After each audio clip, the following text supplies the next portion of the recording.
What is up, all you GBA type fans? This is Tom. I'm here bringing you guys week 4 of the GBA. This week, I'll be facing Callum of the Alola Athletic. Now, if you missed anything in regards to my team, what I brought, and why I brought it, please check out my team builder from yesterday. We see that he brings Rotom Wash, Shaman, Sableye, Emboar, Excadrill, and Tyranitar, while I am bringing Bulky, Stealth Rocks, Nidoqueen, a Spadef, Utility Vaporeon, very bulky Charty Berry, Thundee, AV, Adamant, Flame Charge, Celesteela, a Life Orb Jolly, Reckless, Hitmonlee, and finally a Leftovers sub Gardevoir. Now, I was considering, all my options in terms of leads. Had the idea of maybe I could start off with Nidoqueen. Maybe I could also lead off with Gardevoir. Kind of suspected, looking on his team, maybe he lead off with T-Tar, set up some rocks. He lead off with Rotom, try and get off that pivot. And we're going to see that he ends up leading with Rotom. Now right here, looking at the team matchup, I did get 5 of the 6 right, maybe even 6 of the 6 right. The top 5 line I was pretty much spot on with. And then finally we have, the one thing that I pretty much suspected, and that's Sableye coming to stop Hitmonlee. His switch-ins for Celesteela are probably going to be Shaman. His switch-ins for Vaporeon probably going to be something like Excadrill and especially Rotom. His switch-ins basically for Nidoqueen and Vaporeon are going to be Rotom. So it's not going to be an easy matchup. This is not going to be an easy matchup for him as well. So I'm excited for this match, and I also think this is going to be a very good one. So I hope you all enjoy. Let's go. Like I said, he's going to lead off with Rotom. I'm going to lead off with I'm thinking Nidoqueen here. It pretty much just came down to the fact that I had to pick what wanted to take damage, because it was pretty reasonable thinking that he was either going to go for like Volt Switch or Hydro, because Gardevoir, Volt Switch, Nidoqueen, Hydro. Just wanted to scout out some movesets, kind of see what this Rotom could do. Like I said, lead off Nidoqueen. Gonna switch out. I was just checking Calx if he was modest, and he went for a Hydro. He had a pretty good chance of knocking me out. Didn't really want to deal with that. And instead, I decided to make the prediction, and I go into Vaporeon, thinking, okay, well, he's just going to go for Hydro if he sees it right in front of him, and I'm going to go and try and absorb that. He is going to go right into Shaman, which I figure is going to be his direct switch every time for Vaporeon. Kind of like when I faced Lars last year, where every time I had brought in Melodic, or anything that, Shaman could capitalize on, is pretty much what happened. Now here I'm predicting a Seed Flare, I'm predicting a Psychic, I'm predicting an Earth Power, anything.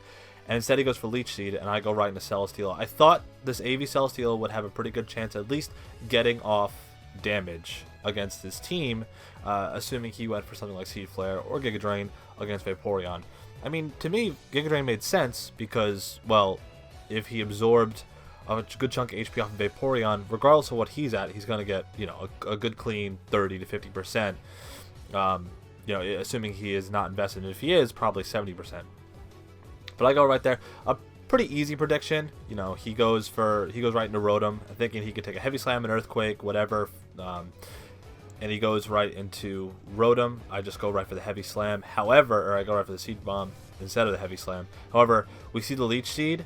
It gave him back a good chunk of HP, so there's no way I'm staying in. He makes a play that it's not that I didn't expect it, it's that I went, oh, okay, that's kind of a setback. He gives me a Choice Scarf, and he takes Leftovers. So, if I bring in Celesteela again, Leftovers plus the Leechy is probably going to put him back upwards of 75%.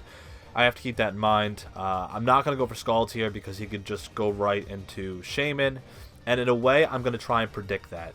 But kind of the middle ground play here. I go to Nidoqueen, I block the Volt Switch. I'm thinking he knows I'm Choice Scarf. I could go for Wish, but that's not going to get me anywhere. Instead, I go right into Nidoqueen. I'm trying to get a foot in. I'm trying to attempt to make something happen here. He makes a very curious switch into Sableye. I guess it's bulky if I went for a Sludge Wave. It's resisted, obviously. But instead, I'm going to make a double. I didn't necessarily predict this, but I thought to myself, I need to make some sort of play. Rotom shouldn't do that much damage to this Gardevoir. I'm going to switch into it. It actually does pay off for me, I get into a matchup that's pretty much, in my favor for the most part. And I'm going to go for Sub, thinking maybe he goes for Knockoff. Maybe he goes for, I don't know, a Willow. I also have Prankster at this point, so that means that I can get behind a Sub before he can Willow. Now, here's the thing. If you recall my team builder, I went on and on and on about the fact that Well, I was either running Calm Mind or I was running Will-O-Wisp. Now, if I'd run Will-O-Wisp right here, I could have just burnt the Excadrill and it would have been not a problem. Now, it's not to say that maybe he had aromatherapy on Shaman, but the point is, you know, obviously I was banking on a 50-50. Calm Mind sub Gardevoir made sense to bust a lot of his team. However, Will-O-Wisp sub Gardevoir pretty much allowed me to burn things that would come in on Gardevoir, such as, you know, T-Tar or Excadrill. In this case, we see that Excadrill comes in, and unfortunately I'm not allowed to Will-O-Wisp it, which I'm not saying is a misplay on my part. I'm saying that it just an unfortunate circumstance. I had to make the 50-50, and I went with Calm Mind over sub. But here I'm going to go for Moonblast. I said it would do about 23 to 30%. That's good enough for me just to get some damage off. And I think to myself, okay, that's a fair chunk. I could live with that. It's a meaningless attack drop. And I'm going to go for left. I mean, right here I'm thinking to myself, obviously I can't stay in. I might as well attempt to get into some sort of matchup that's positive.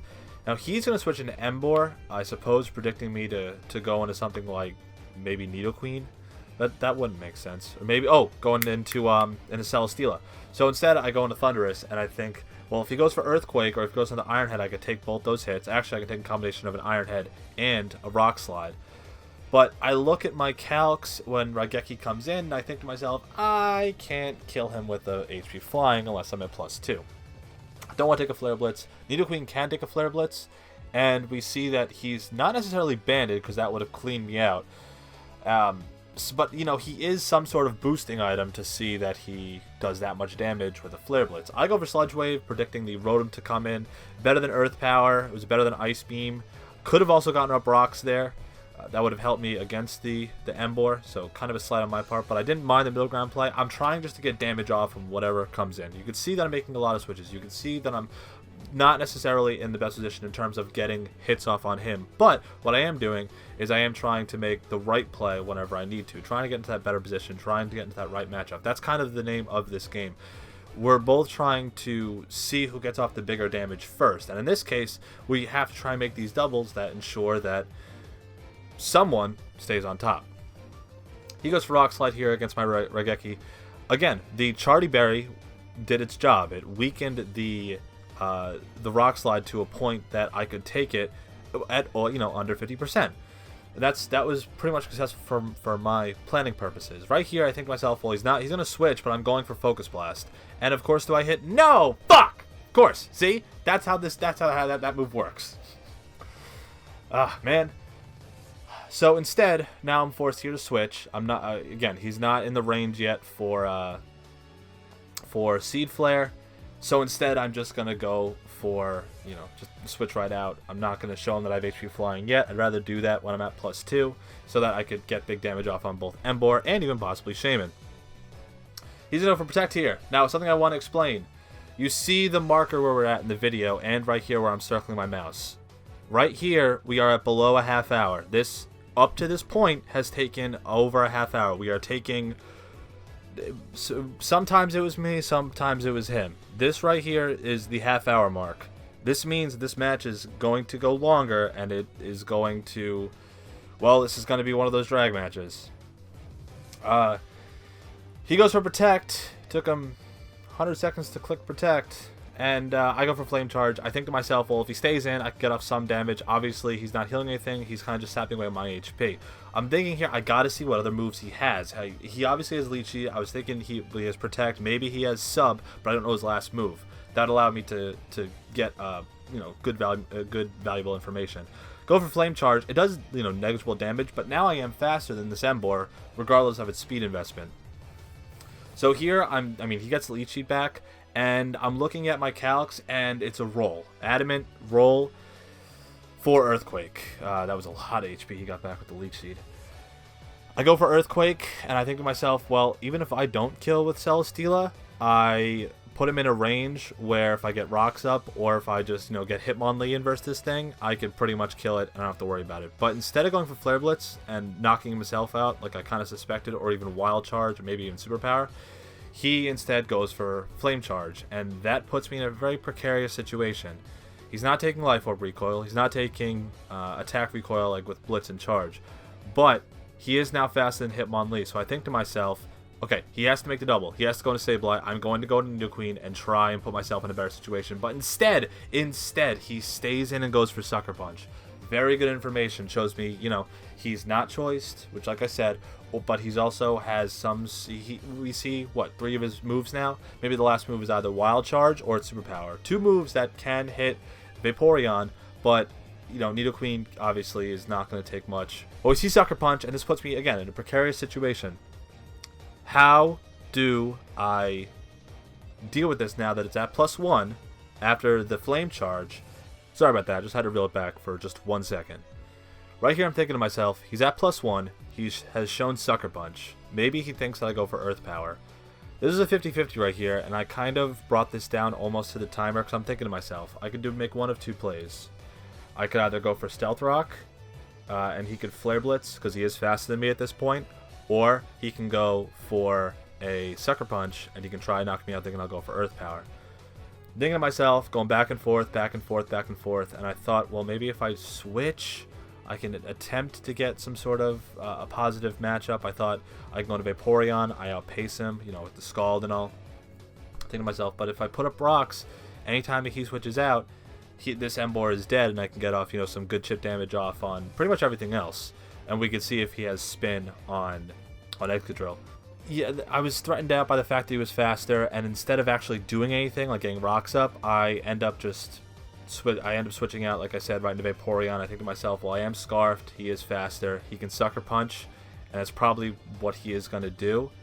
And I go right into Vaporeon. I could have gotten up rocks, and maybe he would have killed me right there, or maybe he just would have went for something like Flame Charge or Flare Blitz again, as I could have then switched here into Vaporeon on the next turn. But you got to understand, at this point, we're at roughly 20 minutes, and we're really reeling down the time clock here. This is not a fast match. I think to myself, I have the Wish up. Maybe I could let his Seed Flare based on his investment. We see that he has enough to knock me out, and Nidoqueen unfortunately was not in a range I could take that Seed Flare. So, while unfortunate, it knocks me out. The Wish becomes irrelevant, and I go right for Nasty Plot. I think I have to knock something out. I'm currently down 6-4. He goes for Leech Seed. I think maybe Seed Flare would have been the better play here, but obviously I'm Thunderous. I resist that. Goes for Leech Seed, gets off a little bit of chip damage, and this puts me in a range where Sucker Punch is going to knock me out regardless, because I assume his Emboar is adamant. And I go for Hidden Power Flying. This shows Hidden Power Flying. Maybe he thought it was Ice. Yeah, I could have had Sludge Wave there, but Hidden Power Flying just knocks out Shaman clean. This is obviously not a Spadef Shaman, if that was the case. And he's going to go right here into Emboar. I don't think he would have made this play if rocks were up, obviously. I think maybe he would have went into Tyranitar. He could have taken, or could have banked on the fact that I would have had to hit a Focus Blast. And he could have went for a Crunch or a Pursuit, something along those lines. So that's kind of why I think that rocks didn't necessarily matter, because it would have changed up how he played. Emboar wouldn't have seen the field until the end of the match if he needed to make a sack or something.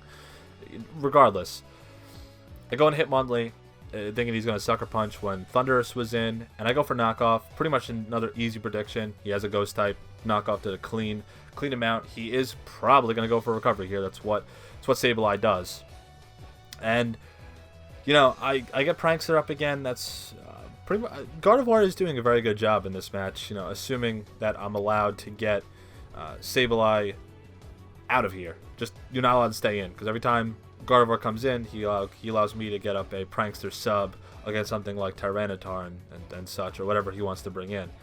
Now, another case of which I had Will-O-Wisp, I could have crippled this Tyranitar, but also on the same token, he could have went into Emboar here if I had shown the Willow against the Excadrill. Gonna go for Moonblast. I know that the Sand is going to buffer up his Spadef. We see that he is very Spadef. Not even just considering the Sand. Like, that has to be a good chunk of HP, if not Spadef investment. We see he doesn't knock me out with the Crunch. That kind of robs a kill from Tyranitar, but the Sand will knock me out. A bit unfortunate.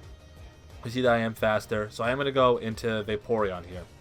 Now, at this point, when Gardevoir goes down, we're at less than 10 minutes. So this is going to go to time. This game is going to go to time. It just depends on, do we want to play this out and actually let the game play and just go to 0-0, whoever hits the 0 mark first, or do we want to play it to the timer? I go for Scald here. We see that I am faster. We see that the Sandstorm is nullifying his leftovers that he robbed from me. But something I want to point out is the fact that since he gave me the Scarf, I am now faster than everything. Emboar is not at +1. Tyranitar it's damaged, right? He switches into a Scald. We're going to see that based on this damage and the fact that, yes, ladies and gentlemen, I do get the hot water in my favor. Don't think that mattered, but I get the hot water in my favor. That means that he's going to take a little bit of burn damage, and this means that right here, I'm going to be able to knock him out. And that, even with the rocks, if the rocks were up, I would have been able to knock him out anyway, even without the burn. But I knock him out here, and now, ladies and gentlemen, I guess it's not my choice, but we're going to timer. At this point in the match, I'm thinking to myself, I have the game. I think I have the game. He can go into Sableye, he can time me out, and he takes all 90 seconds. So, that's the way cookie crumbles. I lose 4-3 to Callum on a timeout. Not for lack of trying. I missed, what, 2 50-50s? Going to Thunderous, expecting the Earthquake the second time with Excadrill, and then unfortunately going for Rocks when I thought that he was going to Flare Blitz or Flame Charge again with Emboar, when I could have put up Rocks. Not that it would have helped me in the long run, because like I said, like I have been explaining, maybe it would have gotten some residual damage off. Maybe it would have changed up some of his switch-ins. Emboar wouldn't have come in, or Excadrill would have come in sooner to attempt a Swords Dance or whatever. But unfortunately, Callum plays smart, and he ends up, beating me with a 1-0 loss. So it's not the biggest deal. But I want to talk about this in two lights. The one side, I want to express how I do think that Callum played smart towards the end. The time it took from the 20-minute mark to the 0-minute mark, he played, I guess, he slowed down his game, slowing down to take 100 seconds to click Protect. And with every turn, he played smart, and he did play to the point to win thanks to the timer. Now, on the other side, though, I don't think you could knock me after that 20-minute mark that I was behind. Yes, I was behind in Pokemon count, but I wasn't behind in terms of effort. And with that in mind, I think I could have won. I had Vaporeon that was scarfed, right? I just knocked out his Tyranitar. I was at full HP, so that meant that Excadrill couldn't come in and knock me out clean because I did have the HP and the defense investment. Emboar, I'm faster than. Shaman was gone. Sableye wasn't taking a lot of Scalds, and yes, while it could recover, it was kind of, stopping him from winning, because he wasn't getting anywhere by just recovering or going for a knock. Maybe he could have knocked off, but he would have taken that big damage, and I still would have been able then to continue on and pressing offensively. Rotom wasn't taking another Scald. I think I could have won that match. I definitely think I could have won that match if it hadn't gone to timer. So that's kind of what upsets me the most. I think I had a chance. I think I played really damn well. I had the doubles right in my favor. I had the matchup right in my favor when it counted. I missed, 2 50-50s, and I don't think it was a big deal. So while this is upsetting, and this is a match that I think I could have taken from him, even if it was closer than this, and maybe I threw Celesteela away, maybe I threw Nidoqueen away a little bit too soon, I do think that I had this. And I think if I get knocked in the power rankings by the analysts, by whomever, that I didn't play smart this match, I will contest that till I am dead. Because I think I had this. I think I played well. I think that this is showing that I'm not a dumpster fire, that I'm good, and that I'm capable of winning, and this is a damn good battle. It upsets me that I lost to a timer when it was going so well in my favor. So with that in mind, just want to get that off my chest. Anyone who wants to, contest that I didn't play well, please put your comments down below. I would like to hear your reasoning as to why I wasn't, in control, or where I lost offensively. Not the timer, just offensively. So please provide your thoughts down below. I'd love to hear from you guys. This does not mean I'm not going to try. I have I'm 2-2, and this is a -1. We're fine, guys. We're fine. I know I'm gonna bounce back, and I know that someone's gonna be feeling some pain. Next week we have Crimson, someone who I'm pretty much going to be competing with in our division from now until the playoffs, even in the playoffs. Crimson is our division rival right now. Unfortunately, Cooper Cooper had to go, and that really does hurt me so, because Cooper is one of my, my very good friends in this league. I love battling him, as I've said, and it's just unfortunate I'm not going to be able to battle him a second time.